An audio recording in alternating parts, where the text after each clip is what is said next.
थाना सदर बाजार के लाला तेली बजरिया में पप्पू मेंबर वाली गली में कोमल सक्सेना की हत्या के बाद पुलिस ने इलाके को छावनी बना दिया। पुलिस कप्तान के साथ अन्य अधिकारी भी पहुंच गए मौके पर। प्राइवेट टीचर कोमल सक्सेना की हत्या के बाद उसके परिजनों का रो रो कर बुरा हाल हो गया। हाय हमारी लड़की ने ठान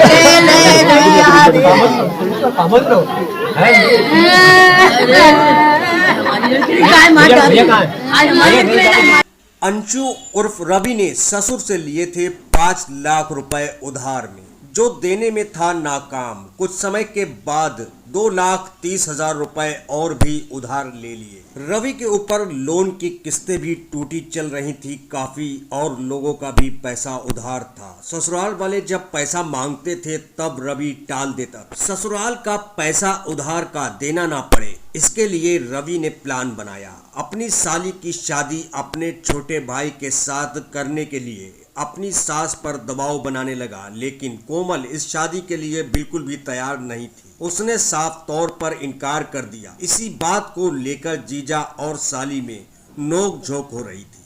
वैसे तो रवि ससुराल बहुत कम ही आता जाता था, मगर मंगलवार की दोपहर में कोमल की मां जब सब्जी लेने गई थी तब रवि ने कोमल से शादी की बात की। इस दौरान दोनों में काफी बहसबाजी होने लगी। जीजा ने साली को शादी के लिए बहुत ज्यादा समझाया, काफी बहसबाजी होने लगी। बहुत ज्यादा कहासुनी होने के बाद रवि को गुस्सा आ गया, जिसके बाद उसने कोमल की हत्या कर दी। रवि ने धारदार चाकू से कोमल का गला रेत कर उसको मार डाला। हत्या से पहले दोनों में काफी हाथापाई भी हुई, जिसमें रवि के हाथ भी जख्मी हो गए। कोमल जब मौत की नींद सो चुकी थी, उसी वक्त बाजार से रवि की सास भी लौट आई। हाथ में खून लगा देखकर रवि को साथ लेकर उसके घर पहुंची और उसकी मां से शिकायत की, ये तेरा बेटा किसका खून करके आया है। उन्हें नहीं पता था कि उनके दामाद ने उनकी बेटी को ही मार डाला है। शिकायत करने के बाद कोमल की मां जब अपने घर वापस लौटी तब देखा कि उसकी बेटी खून में लथपथ सनी हुई मरी पड़ी है।